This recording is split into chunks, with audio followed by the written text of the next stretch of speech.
Charlotte Dornelas, le débat avait été annoncé il y a plusieurs jours et beaucoup l'attendaient. Le débat entre Éric Zemmour et Yacine Bellatar. Éric Zemmour, polémiste, Yacine Bellatar, humoriste, mais également polémiste à ses heures sur les réseaux sociaux.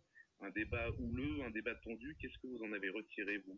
Eh bien, en fait, ce qui était intéressant dans ce débat, c'est que la question posée, c'était qu'est-ce qu'être français, et qu'au-delà des personnalités, alors effectivement, qui aiment le débat, et notamment le débat télévisé, que sont Éric Zemmour et Yacine Bellatar, il y avait vraiment deux visions très différentes de ce qu'est précisément être français. On a d'un côté Éric Zemmour qui a défendu toutes ces dernières années, on commence à le savoir, le modèle assimilationniste, et qui a commencé cette émission en disant que pour lui, être français, c'était précisément avoir adopté tout ce qui était l'histoire de France. On s'est passionné par cette histoire, la connaissons bien, et donc c'est les 1500 ans qui ont aussi précédé la création de la République française.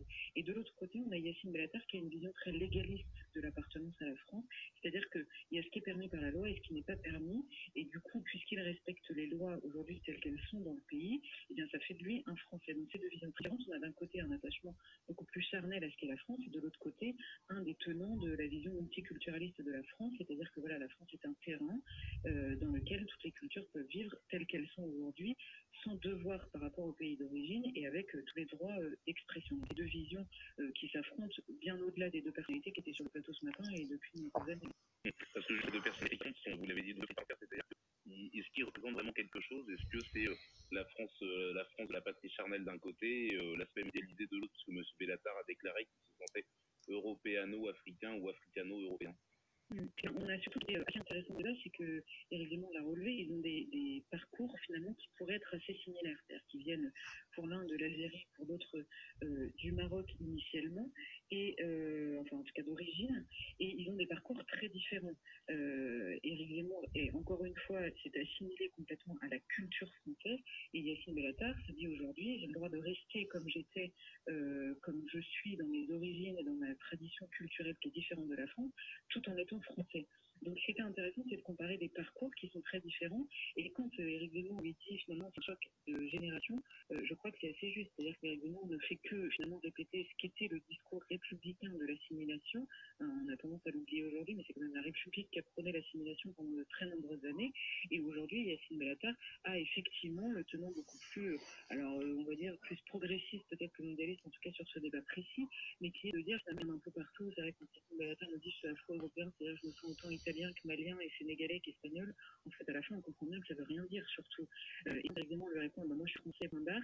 Yacine, c'est bien ça votre problème. Donc effectivement, les frontières sont pas, finalement, on est ce qu'on veut, où on veut. Donc il y a un côté surtout extrêmement relatif, déraciné en réalité dans la vision de Yacine Bellatar.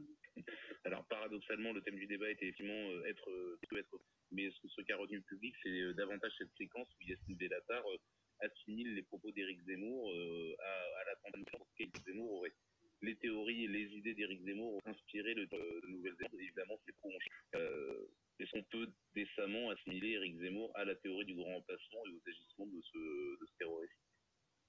Alors, il y a deux choses. D'abord, Yacine Bellatar, quand il dit vous avez fait tuer 50 personnes, c'est effectivement un succès. Et sans la responsabilité de Yacine Bellatar en compte, il y a quelque chose de présent ces derniers jours, après l'attentat qui a eu lieu à Christchurch. Alors, effectivement, le terroriste s'est revendiqué du grand remplacement pour expliquer pourquoi il avait agi. En réalité, on ne peut pas, enfin, ce même pays qui a prôné le pas d'amalgame en disant finalement l'islam et le Coran, dans lesquels des textes qui appellent clairement au meurtre, n'ont rien à voir avec ces terroristes, et de l'autre côté, Éric Zemmour ou Renaud Camus serait responsable de cet attentat, est quelque chose d'absolument incohérent et profondément malhonnête. Au-delà de ça, je crois que ce ne sont pas les idées qui tuent. N'importe quelle théorie peut être discutée rationnellement, et les gens ont le droit d'être d'accord ou pas d'accord avec le constat, voire avec la théorie du grand remplacement, selon ce qu'on met derrière ces mots-là, et ne pas évidemment cautionner ni le meurtre, ni l'appel au meurtre qu'il y a eu en Nouvelle-Zélande. Donc c'est à la fois malhonnête, en plus injuste, et puis voilà, on sent bien que certains sont contents d'aller se concentrer quand ça les arrange sur certaines tueries plutôt que sur d'autres. Donc soit il y a une cohérence, et moi je veux bien qu'on discute les idées qui peuvent pousser à ça. La réalité, si on regarde jusqu'au bout, Éric Zemmour fait partie des gens qui disent depuis des années qu'une société multiculturelle est une société multiconflictuelle, et que c'est effectivement des personnalités qui, au nom de certaines théories vont aller tuer les uns ou les autres parce qu'ils seraient représentants de ce qu'ils veulent viser. Et on voit bien que finalement, le tueur de Christchurch est bien plus un miroir des djihadistes qu'il n'est un représentant ou un disciple d'Éric Zemmour, qui n'a absolument aucun sens et ce qui est vraiment malhonnête.